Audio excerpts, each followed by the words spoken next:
Assalamu alaikum everyone. This is Muhammad Sadur Rahman and my teammate Abdul Munib Qureshi, and we are going to teach you about the threads and concurrency. So, starting with starting with the content, what we are going to cover, there will be an overview of the topics we will discuss. Then, what is multi-core programming, multi-threading models, and including these, we will study thread libraries, what is implicit threading, threading issues which we encounter while threading, while making the threaded systems, and some examples we will go through that are based on. So starting with the overview, what is a thread? So the very first point we are going to discuss.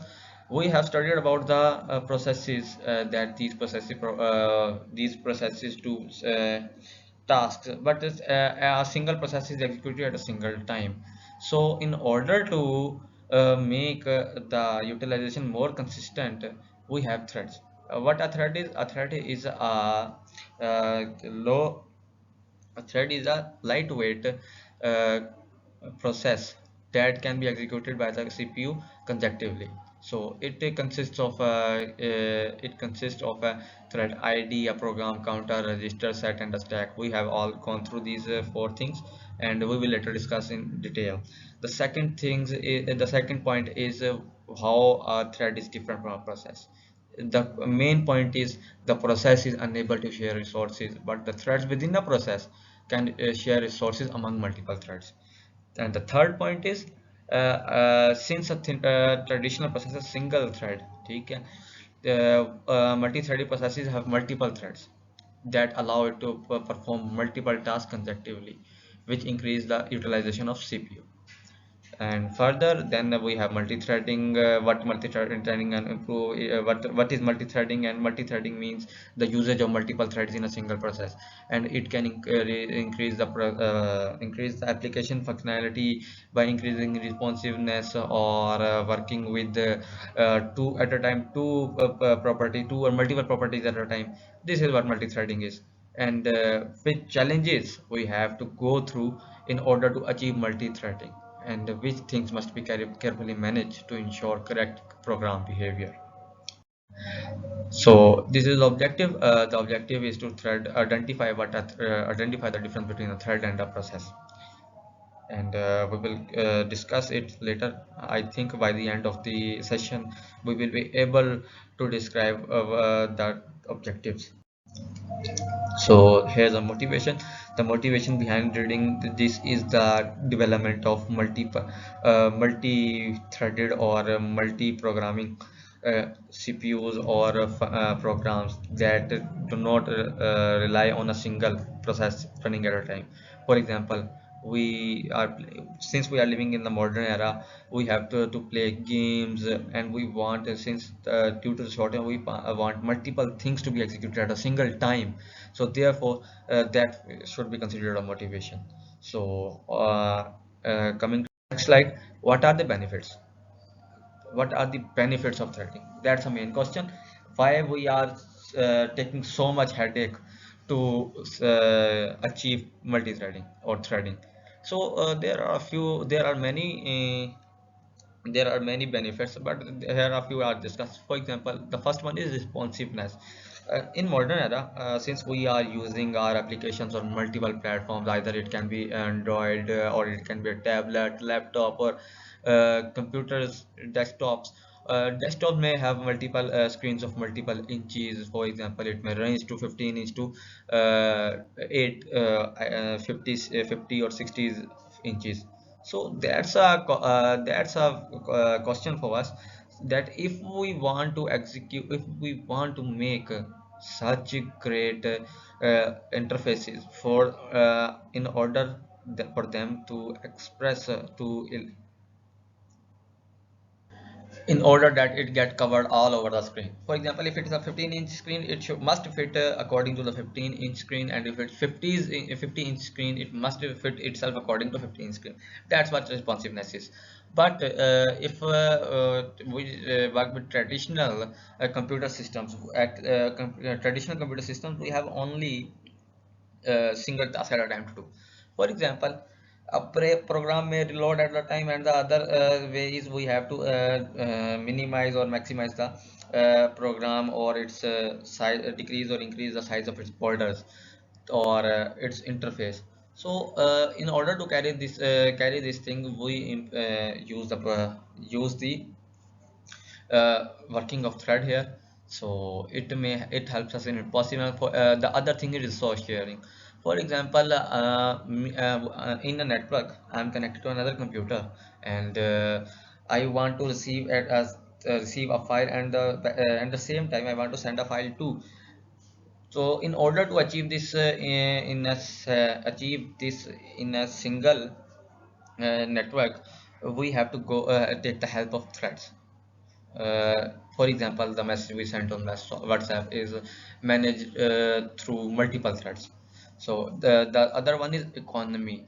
Economy doesn't refer to the we buy threads by money. It means that it uses less resources. For example, it can share resources with other threads, unlike programs, and it may help to reduce the overall cost of resources. The other thing is scalability, how we can expand our processes over multiple cores, since we are working in a multi-core systems.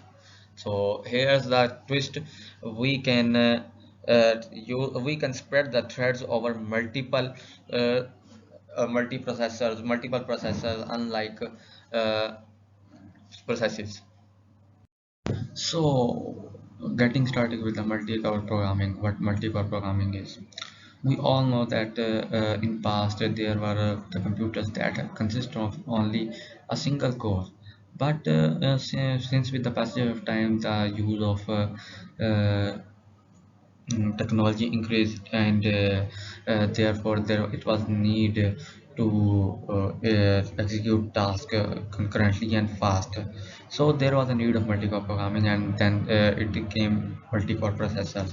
What multi-core programming is the practice of designing and writing software that can take advantage of the processing power of multiple CPU cores on a single computer. What that is a multi-core computer. This approach enables software to perform tasks faster and more efficiently than single-core processors. In multi-core programming, the software is divided into small tasks or threads, which can be executed simultaneously on different CPU cores, and we can see that the threads come into action here. So what are the challenges in multi-core programming? Number one is synchronization. We want that when multiple threads are executing simultaneously, it is important to ensure that they are synchronized and do not interfere with each other. This requires careful management of shared resources such as memory to avoid race conditions and other synchronization issues. It must be addressed in order for the threads to work properly. The other thing is load balancing. To achieve maximum performance, it is important to balance the workload across the different cores. This can be challenging as different threads may have different processing requirements, making it difficult to ensure that each core is fully utilized. The other thing is scalability. Oh, sorry, I mixed the points. The last one are load balancing, and now I'm discussing the scalability. As the number of cores on a processor increases, it becomes increasingly difficult to write a software that can be effectively use all of them. This requires careful design optimization to ensure that the software can scale up to handle larger workloads and take full advantage of available resources. And fourth one is debugging. Multi-core programming can make debugging more challenging, as issues may be difficult to reproduce and diagnose. Developers must be skilled in debugging and providing tools to identify and resolve the issues effectively. So there are two concepts in multi-core programming. One is parallelism and the other is concurrency. We will discuss both in detail. First, what is parallelism? Parallelism means to execute multiple threads or processes side by side parallelly. It implies a system can perform more than one task simultaneously. Means a processor is carrying out multiple tasks at a time. Now there are two types of parallelism. Number one is data parallelism, the other is task parallelism.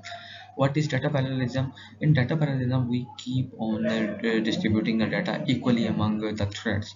So each core will be given equal data. So in data parallelism, it focuses on distributing subsets of the same data across multiple computing cores, so that we may carry out tasks at the same time. For example, in softwares like photo editing, at the same time we are making a layer, and at the same time we are editing the uh, other corner of the picture. So in this case, the data must be provided equally to each thread so that the editing is possible. The other one is task parallelism. Task parallelism involves distributing not of data but of tasks, means threads, across multiple computing cores in which each thread performs unique tasks. For example, I am playing a game and there is a continuous firing out of bullets, arrival of vehicles, and movement of the character.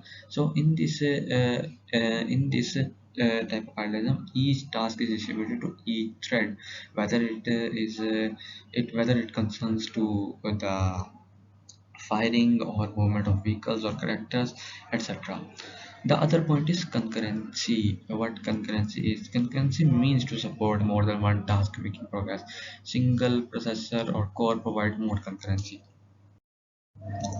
And now concurrency versus parallelism. In concurrency, we keep on executing multiple threads at a concurrent time, but with the passage of time. But in parallel execution multiple systems, we keep on executing the processes over multiple cores. Concurrency is done on single core, but parallelism is done on the multiple cores.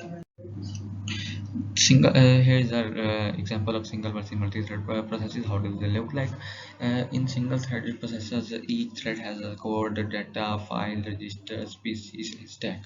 While in multi-threaded processes, each thread have its own register, stack, and PC, while the code, data, and files are being distributed to the threads. Here comes the topic of Hamza's law. Why do we need it? The basic purpose of this law is if we add multiple cores, add a core to existing cores, to how much extent it will speed up or increases the potential or efficiency of the system. Hamza's law is the formula that identifies potential performance gains from adding additional computing cores to an application that has both serial and parallel components. Serial means non-parallel. The SN represents serial and the processing cores. N is the number of cores, processing cores that are being added or that existed. So the formula, since the formula is speed up is less than or equal to 1 over s plus 1 minus s over n. So assume that we have an application that is 75% parallel and 25% serial. Moving on to 2 will result the speed up of 1.6 times that how gigahertz work, and n approaches to infinity, the speed of converges to 1 over s. If n is infinity, let's suppose if n is infinity, then the speed will be 1 over s. 1 over the number of serial non-parallel processors. The serial portion of an application can have this appropriate effect on the performance we gain by adding additional computing cores. As the Saad tell about the multi-threading, and now we can discuss the user thread versus kernel thread. So we can say that user thread are those thread that are managed by the user level library, and the kernel thread are those thread that are managed by the kernel or operating system. The user thread are mostly more efficient, and in which context switching is most faster than the kernel thread. So now we discuss the multi-threading models. Actually, multi-threading models are used to mapping the user level thread to kernel level thread. There are three types of model: many to one, and many to many. So in the many to one model, you can say that many user level threads map to single kernel level thread. So in which we can say that multiple threads may not run in parallel on multi-core system, because only one may be in kernel at only one time. So the other type of model is one-to-one model. So into the one-to-one model, we can say that each user level thread map to each kernel level thread. So in which you can say that we can do the parallel processing on multi-core systems. So it mostly used in the Linux and Windows. And the third types is many to many. So in the many to many, there are multiple user level threads maps with the many kernel level threads. So many to many threads are not mostly common in today. So next level of threads is two level model. Two level model are similar to many model, but in which we can say that except it allows the user to thread to bound to the kernel level thread. So you can say that you can see that in this diagram it is the user space for user level thread and it is the kernel space for kernel level threads, and these threads are mapped many to many with each other. So in the next we can see that the thread libraries. So the thread libraries are provided to the programmer with API for creating and managing threads. So there are multiple types of thread libraries. First we can discuss the thread library as the pthread. So the thread library may be provided as user level, kernel level. The POSIX API standard key is used for creating the thread and managing them. And now we can discuss the example of pthreads. So first of all we include the header file pthread.h, and then we can include the necessary files and declare the global variable int sum of int type. We can write the functions that create the character type variable and convert it to the int, and in which simple loop is run. After the function we include the functions prototype after the variable sum, and now we write the main functions. We first create the unique identifier TID of pthread t, and we can create the attribute of TID of threads like the stack size and priority, and we can set the attribute default by pthread atr init attribute init. After that we create the thread by passing the TID attribute, the function name and the function arguments. Then we can wait the functions to exit and join. So join provide us to provide the thread to allow the thread to wait until the other thread is terminate. We can now terminate. We can show the now the sum value onto the screen. So there is another example, so in which pthread is working.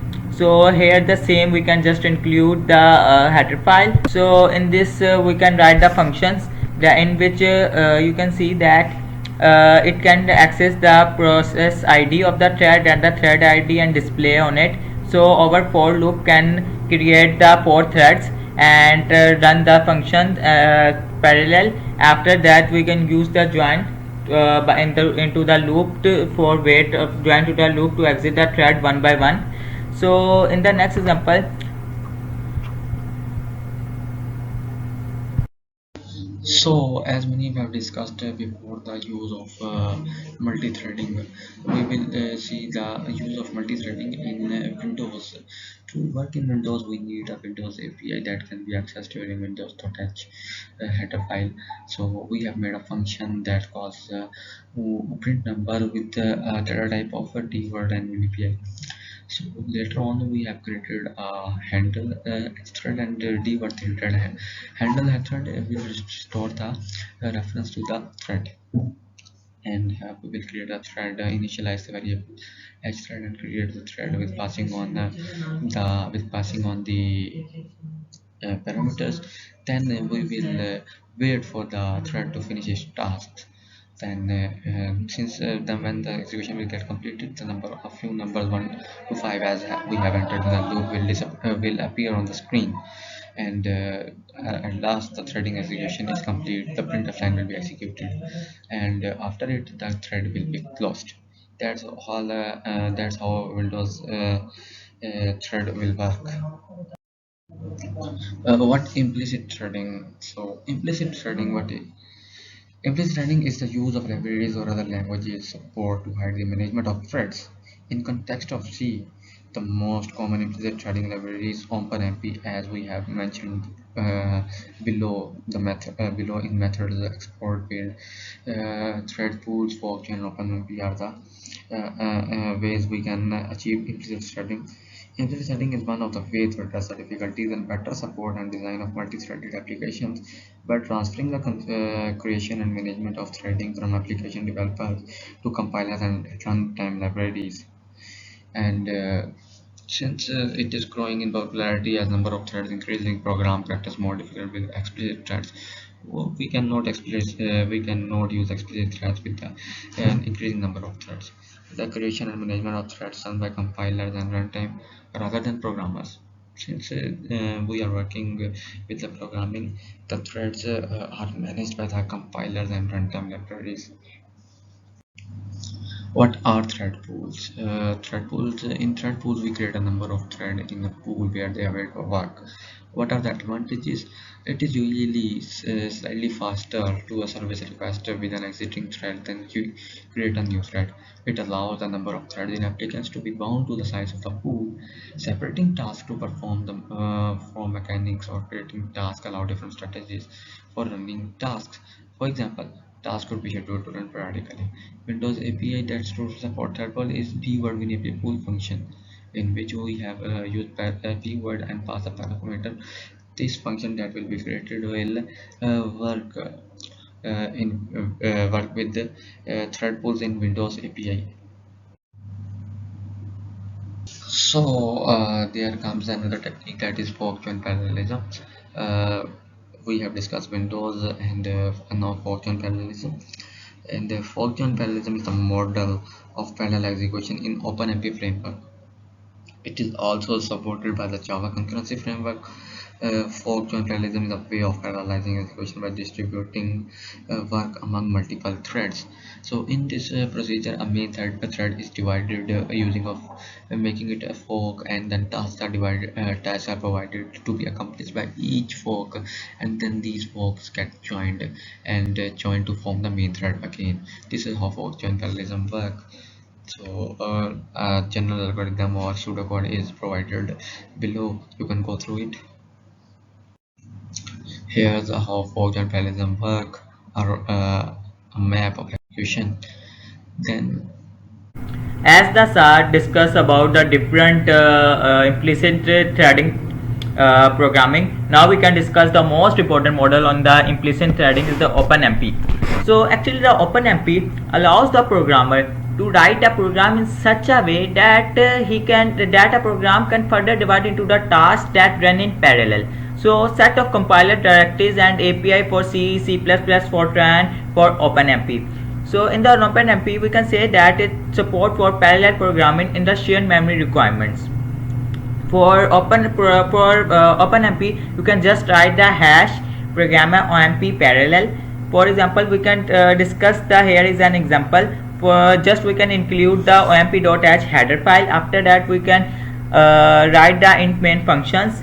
First we can declare the hash programmer omp parallel and write the printf im parallel region. It can create it can write the or it can perform the threads can print on it depends upon the core of your system. For example, we can discuss the another example here, hash programmer omp parallel 4, and after that we can write the loop here. So loops are divided into the multiple threads and that run in parallel. So create as many threads as they are code in your system. So this is the example of OpenMP. Now we can go to the next slide. So there are multiple threading issues. So first we can discuss one by one, like semantics of fork and exec system call, signal handling, thread cancellation of target thread, and thread local storage. So now we discuss the semantics of fork and exec system call. So the question is arise, does fork duplicate only the calling thread or all threads? So it can duplicate only the calling thread. So if the parent in the parent if in the parent the threads are in inconsistent state, so it can create the inconsistent state for the child processing. So it can create many issues. On the other hand, the exec system call usually work as normal, just replace the running process including all threads, not only the current thread.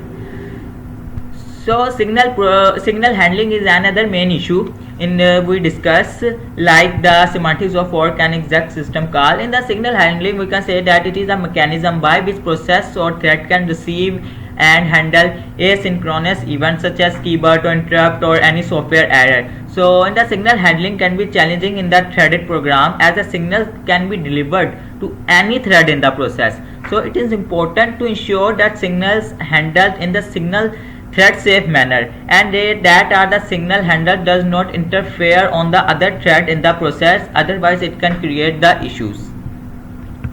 The thread cancellation. The thread cancellation is the process of terminating a thread before it has completed its task. Because in that cancellation process we cannot allow the thread to complete its task. The thread can so that the thread cancellation can be challenging in the threaded program. It can lead to the resource leak and inconsistent state because we cannot allow to complete its task. So it is important to ensure that the thread cancellation is handled in the thread safe manner. The target thread is cancelled in such a way that it cannot affect the program, and it can allow the program to continue as execute correctly, smoothly without any error. The other point is the thread local storage. The thread local storage is also very issue in the threads, because the thread local storage is a mechanism by which each thread in a program has its own copy of contained variables or data structure that in which it can store data and their copies of any informations. So TLS requires allocating for a memory each thread to that uses it. For this memory need to be released when the threads terminate. So in the we can discuss in the thread cancellation, the thread cancelled in before completed its task. So if the, for example, if the thread cancel or terminate, it cannot release its memory, so it can create the memory leak or any memory related issues. Now we discuss the some operating system examples. So in the Linux thread, you can say that Linux refers to them as tasks rather than threads. So threads creation is done in the Linux by the clone system call. The clone allow the child task to share the address of space of their parent task and processes. The flag control behavior of the Linux operating systems, like the clone fs file for meaning is file system information is shared. The clone VM, the same memory space is shared. The clone assigned hand, the signals handles are shared, and the clone files, the set of open files is shared. So we conclude our topic. We can say that the threads are the critical component of our modern operating systems, and they can enable concurrent execution of multiple tasks, which improves the system performances and responsiveness. So the threads are widely used in various applications such as web servers, multimedia processing, and many scientific computing. So it can it can help us to run our task parallel in our systems. So they are the crucial in modern parallel computing and enabling the software to take the advantage of multi-core processors and distribution systems. So this is the reference link of the book we add into the description. So if you have any question about the topic and any confusion, you can ask in the comment. Thank you.